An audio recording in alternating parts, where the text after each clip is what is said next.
शापित दुल्हन, तुम कौन हो और यहाँ बीच सड़क में बैठी हुई क्यों रो रही हो?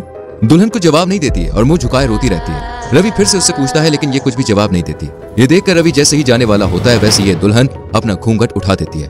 उसकी आंखों से खून टपक रहा था, लंबे लंबे बाल हवा में उड़ रहे थे और चेहरा बहुत ही ज्यादा डरावना था। ये सब देखकर रवि के पसीने छूट जाते हैं और वो बचने के लिए अपनी कार की तरफ भागता है और जल्दी से जाकर कार में बैठ जाता है। क्या हुआ रवि, तुम इतना हाफ क्यों रहे हो? तभी यहाँ शापित दुल्हन आ जाती है और कार के सामने आके खड़ी हो जाती है। मैं किसी को जिंदा नहीं छोड़ूंगी, सबको मार दूंगी। आज इस गांव में एक और खूबसूरत दुल्हन का खात्मा होगा। ये सब सुन के दोनों बहुत डर जाते हैं और रवि जल्दी से कार स्टार्ट करके वहाँ से भाग जाता है और आगे जाकर चैन की सांस लेता है। आज तो बाल बाल बच गए, लेकिन तुम ये बात घर में किसी को मत बताना वरना सब फालतू में परेशान होंगे। ठीक है, मैं किसी को नहीं बताऊंगी। थोड़ी ही देर में ये लोग घर पहुँच जाते हैं। तुम दोनों को आने में इतना टाइम कैसे लग गया और तुम इतने परेशान क्यों लग रहे हो? कुछ हुआ है क्या बेटा? रवि रेखा की तरफ बढ़ता है और कहता है कि नहीं कुछ नहीं हुआ, बस थोड़ा सा थक गए, सो जाएंगे तो ठीक हो जाएंगे। इसके बाद दोनों अपने कमरे में चले जाते हैं। अभी तक रेखा उसी दुल्हन के बारे में सोच रही थी।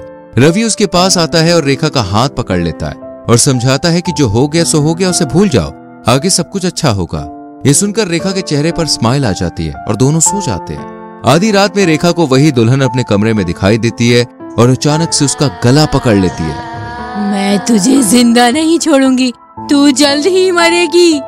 रेखा चौंक कर उठ जाती है और अपने आसपास देखती है तो उसे कुछ भी दिखाई नहीं देता और वो फिर से दोबारा सो जाती है।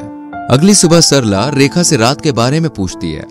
कल रात से तुम कुछ परेशान लग रही हो, कुछ हुआ है क्या? हाँ भाभी, कहीं आप जंगल वाले रास्ते से तो नहीं आई थी ना? सीता की बात सुनकर रेखा की आंखें नम हो जाती हैं और वो सब कुछ सच सच बता देती है। हमने भैया से इसलिए मना किया था, वहाँ उस शापित दुल्हन का कब्जा है। वो जिसके भी पीछे लग जाती है उसे आसानी से नहीं छोड़ती है। अब क्या होगा? मैं तुम्हें बाबा के पास ले जाऊंगी और तुम बिल्कुल ठीक हो जाओगी बेटा।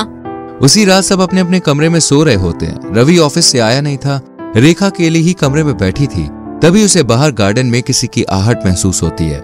रेखा इसे देखने के लिए बाहर चली जाती है लेकिन तभी लाइट चली जाती है और रेखा अकेली खड़ी रहती है और जैसे ही कमरे की तरफ बढ़ती है वैसे ही उसके सामने वो शापित दुल्हन आ जाती है।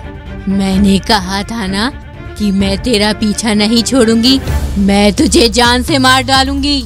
रेखा डरी सहमी जल्दी से घर के अंदर भागती है और रवि को घर में देखकर उसके गले लग जाती है। तभी लाइट आती है। क्या हुआ? तुम इतनी डरी हुई क्यों? क्या हुआ रेखा? वो शापित दुल्हन, वो मुझे मार देगी। क्या तुम अब तक उसी के बारे में सोच रही हो? अरे ऐसा कुछ नहीं है, डरो मत, मैं हूं ना तुम्हारे साथ।